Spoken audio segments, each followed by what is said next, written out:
How to poke someone on Facebook. The poke feature is still available on Facebook, but it is a bit hidden. So here is how you can find and use it.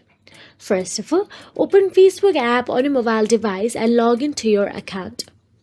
Once logged in, simply tap on the search bar in the top right corner of your screen and search for the poke. Once search for the poke, you will get to see option available on your screen. Now tap on it.